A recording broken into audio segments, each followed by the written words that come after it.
So I picked up the Galaxy Z Fold 4, and yeah, I didn't know what to expect. Because you guys do not know, I absolutely adored the Galaxy Z Flip 3. So when the Fold 4 was announced, you guys already know on the channel, I've been very excited about it. I've been talking about how as soon as I can, I'm picking up this phone. And let me give you my first early reaction after 24 hours of using it. I will have a full review on this phone coming out in 1 week, talking about the cameras, the specs, all that kind of stuff, breaking this phone down, talking about if you guys should get it or not. Make sure you check out that video later this week. But today's video is my experience after 24 hours of using it. Starting off right away, there isn't much difference between the Z Fold 3 and the Z Fold 4. And you know, when Linus Tech Tips actually said that in his video, I was kind of skeptical because I'm like, okay, first off, it is enough of an upgrade to be worth getting the new edition of this phone. But after using it, not really. I mean, the biggest feature upgrade-wise on this phone has to be the Android 12L's taskbar.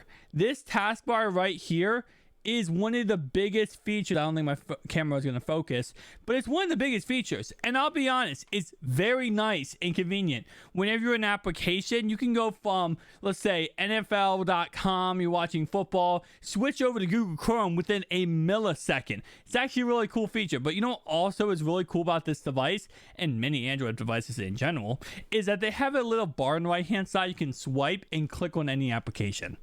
So it's not that huge of a feature, but I will say having the little taskbar at the bottom is a nice little addition. But other than that, like I said before, it is a Z Fold 3. The inner display, I thought the crease was going to be like way less than it was with Z Fold 3. I guess I just don't remember Z Fold 3 because I traded it in to get this phone. This crease still seems absolutely god-awful. It doesn't seem much better than the Z Fold 3. And again, I wish I had a Z Fold 3 right here to compare it, but I don't. It doesn't look that much better. I did not take off the screen protector, and I'm not going to take off the screen protector. I know some people want me to. I know some people have done it before. We talked about it in a video, somebody taking it off and, you know, going ahead and taking a look at what it looks like with it off. I'm personally not going to be that guy who does it. But again, like I said, that wouldn't really, I mean, it does make the crease go away a little bit, but I thought, and Samsung said, that this inner display crease would be a lot less on this phone than the other phone. But that simply is not the case. The hinge being a little bit smaller is not really much of a big deal. I mean, it's a smaller phone altogether. I put it in a Z Fold 3's case, and it's like that much smaller. So it does not fit in a Z Fold 3 cases, which kind of is annoying, but kind of makes sense and kind of just whatever at the same time. Camera is absolutely gorgeous. Not as good as the Galaxy S22 Ultra, which is kind of expected. Even though this phone's like $1,800. But other than that, though, this phone is an amazing phone. Again, like I said, I love the Z Fold 3. I absolutely adored the Z Fold 3. So going to this phone, I am kind of recency biased because I love the Z Fold 3. They had the Z Fold 3 for the longest time. So when I go ahead and move on to Z Fold 4, it's not like it's going to be, you know, that crazy of me saying, oh, I love this phone too. I used this phone all day yesterday. I had this phone for 24 hours. I probably used it for 20 hours. I got like 4 hours of sleep because I just love playing on this phone, watching media on this phone, going ahead and just surfing the web on this phone, playing games on this phone. It's just being able to do that is absolutely gorgeous. Now, I'm going to mention this, but I don't think this is a huge thing. The hinge feels a lot tighter on this phone. Now, this might just be because I just got it, and over time, it might go ahead and loosen up like it did on the Z Fold 3. Another issue that Linus Tech Tips actually mentioned was when you hold the phone like this, the Z Fold 3 would actually do a little bit of a bend. Not just a tad bit, just a tad bit. I did realize that with my Z Fold 3. The Z Fold 4 seems to fix that issue, where it's not actually bending back in, which is actually really good and heavily surprising. But like I said before, There's nothing else changed about this device. Now, when I did first pick up this device, got it out of the box, held it in my hand, the first reaction I had, it just feels so much more premium than any other device on the market. And it kind of feels a little bit more premium than the Z Fold 3. That might just be because it's a new device and my brain is like, functioning on the fact that this is new. But it just feels so much more premium.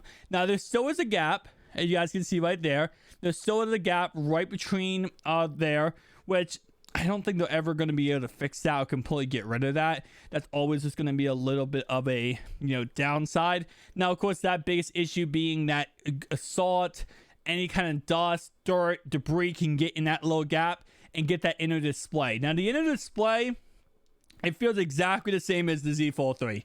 I know they said it's more durable in the Z Fold 4. It does not feel more durable at all.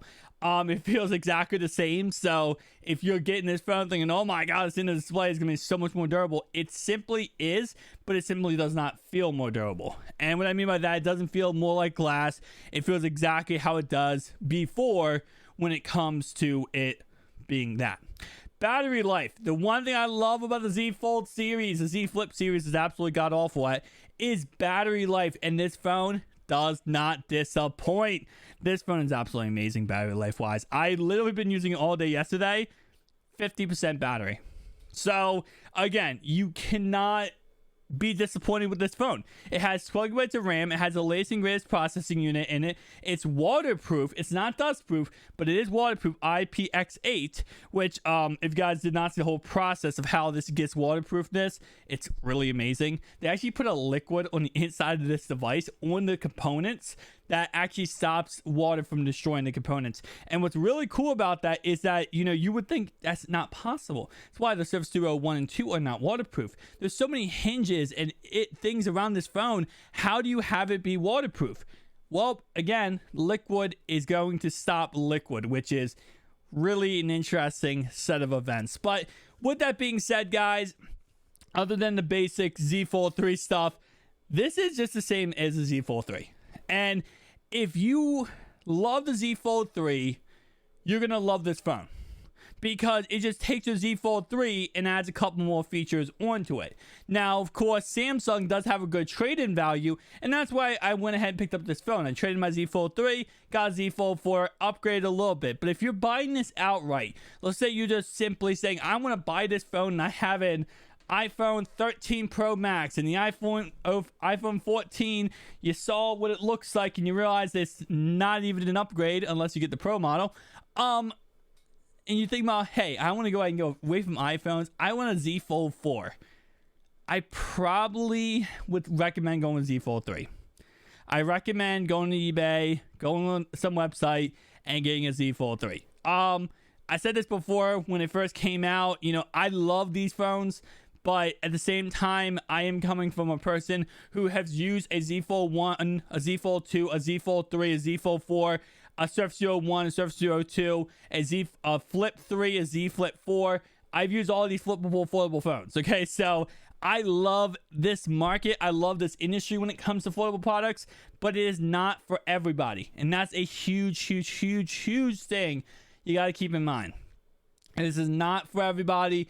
This is while the Surface Duo lineup is a very, very niche market, this is not as much of a niche market, but it's definitely still somewhat of a niche market. And you got to keep that in mind whenever you are looking at these phones, is that I know everyone's like, oh, I want to go pick it up. I want to go buy it. Hold up. Wait a minute. Z Fold 3 is going to be just as good. But again, like I said, it all is up to you at the end of the day. It is $1,800, which is that a lot to ask for? It's definitely a lot to ask for. But for the purposes and what it gives you, if you have the money, I recommend going for it. Or if you want to save the money, go with Z Fold 3 instead. But overall, my experience after 24 hours owning this phone, I'm going to give this phone a 9.5 out of 10. I'll be honest, it's literally almost perfect.